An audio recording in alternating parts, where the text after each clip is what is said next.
ہم لوگ زندوں کی قدر نہیں کرتے اور جب مر جاتے ہیں تو پھر ان کو بڑے اعزاز کے ساتھ دفن کرتے ہیں۔ پچھلے دنوں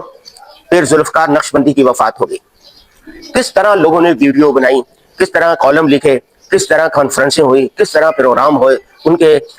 وفات کے بعد کس طرح ان پر اشعار کہے گئے، نظمیں پڑھی گئی، لیکن ان کی زندگی میں ان کی کس طرح کردار کشی کی گئی، کون سا الزام تھا جو ان پر نہیں لگایا گیا، کیسی کیسی ان پر تہمتیں لگائی۔ الامان الحفیظ، وہی لوگ جو زندگی میں ان پر الزام لگاتے تھے، تہمتیں لگاتے تھے، ان کو برا بھلا کہتے تھے،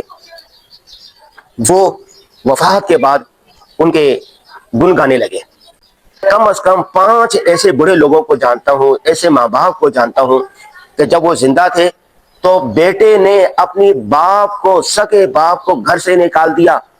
کیونکہ ان کی بیوی اس کی خدمت کرنے کے لیے تیار نہیں تھی۔ باپ کو کہا کہ آپ دوسری جگہ چلے جائیں، آپ میرا گھر تباہ کر رہے ہیں، میرے بچے آپ سے راضی نہیں ہیں، آپ کی وجہ سے میرے گھر میں لڑائی ہوتی۔ وہ باپ جس نے آپ کو بڑے پیار سے، ناز سے پالا تھا، آپ نے اپنے گھر سے اس کو نکال دیا۔ جب باپ کی وفات ہو گئی تو سب سے زیادہ اس کو دفنانے والوں میں اور ان کے احسان جتانے والوں میں اور ان کے اعزازات میں وہ شامل تھا۔ میں ایک ایسی ماں کو جانتا ہوں جس کے بیٹیوں نے ان کو گھر سے نکال دیا اور انہوں نے دارالامان عیدی سینٹر میں پناہ لی اور وہاں ایڑیا رگڑ رگڑ کر وہ مر گئی۔ کوئی پرسان حال نہیں تھا، لیکن جیسے وفات ہوئی، وفات کے بعد بس وہی رونا دھونا شروع کر دیا، ہائے ہماری ماں، ماں یہ وہ فلاں فلاں۔ میں ایسے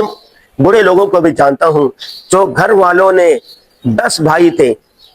10 بھائی بہن تھے، لیکن ایک ماں باپ کو نہیں رکھ سکے، انہوں نے اولڈ ہوم میں چھوڑ دیا اور سال میں 1-2 دفعہ ملنے کے لیے جاتے تھے۔ میں پاکستان سے باہر کی بات نہیں کر رہا، وہاں تو عام ہے، میں کراچی کی بات کر رہا ہوں، ایلیٹ کلاس کی بات کر رہا ہوں، غریب کی بات بھی نہیں کر رہا کہ ان کے پاس کھانے کے لیے نہ ہو۔ لیکن جیسے مر گیا، باہر سے آیا، دفن کفن کا انتظام کیا اور اس کے اعزاز میں بڑی تقریبیں کی اور رونا دھونا کیا اور چلے گئے۔ نمبر 3، کتنے سیاستدان ہیں، کتنے بڑے لوگ ہیں جن کو ہم برا بھلا کہتے ہیں، گالیاں دیتے ہیں، سب کچھ کرتے ہیں، لیکن جیسے ہی وہ مر جاتے ہیں تو کریڈٹ لینے کے لیے آپ پہنچ جاتے ہیں۔ ابھی کتنے زندہ علماء کرام ہیں،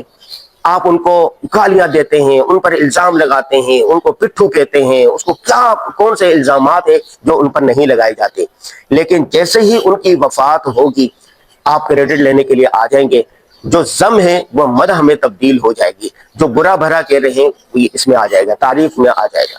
ہمیں ایسا نہیں کرنا چاہیے، اپنے رویوں پر نظر ثانی کرنی چاہیے، زندوں کی قدر کریں، زندوں کا اعزاز دیں، ان کا اکرام کریں، ان کے اعزاز میں تقریبات کریں، ان کو انعامات دیں۔ مرنے کے بعد مرنے والے کو کیا پتا کہ کیا ہو رہا ہے ان کے ساتھ، کچھ نہیں ہے۔ وہ تو حدیث پاک میں آتا ہے نا کہ جو آدمی مر جائے ان کو برا بھلا نہ کہو، وہ اپنے انجام کو پہنچ گیا،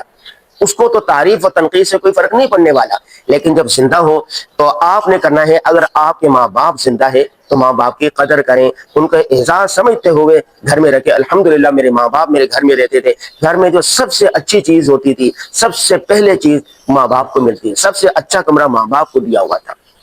آپ کے بہن بھائی اگر کوئی غریب ہے، کوئی پریشان ہے، ان کی مدد کریں، ان کا احساس کریں۔ آپ کے دوستوں میں سے، آپ کے دفتر کے لوگوں میں سے، آپ کی کمپنی کے لوگوں میں سے، آپ کی فیکٹری کے لوگوں میں سے جو بیمار ہے، جو پریشان ہے، آپ ان کی مدد کریں۔ میں ایک ایسے ساتھی کو جانتا ہوں جو دفتر میں کام کرتا تھا، دفتر بھی ایلیٹ کلاس کا مالدار، وہ اپنی تنخواہ بڑھانے کے لیے درخواستیں دیتا رہا، اپنے مکان کے لیے درخواستیں دیتا رہا، اس کی درخواست منظور نہیں ہوئی، بائک پر ادارے کے کام سے جا رہا تھا، اس کا ٹریفک حادثہ ہو گیا، وہ مر گیا، لیکن اس کو دفنانے کے لیے 12-15 گاڑیاں اعزاز کے ساتھ گئی، اس کو دفنا کے مرنے کے بعد اس کا کریڈٹ لیا گیا۔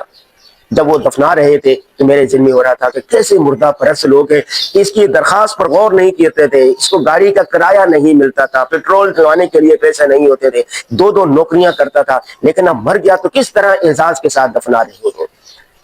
احمد ندیم قاسمی نے یہ کیا خوبصورت شعر کہا تھا، عمر بھر سنگ زنی کرتے رہے اہل وطن، الگ بات ہے کہ دفنائیں گے احساس کے ساتھ، لیکن آپ نے ایسا نہیں کرنا، آپ نے زندہ لوگوں کی قدر کرنی ہے۔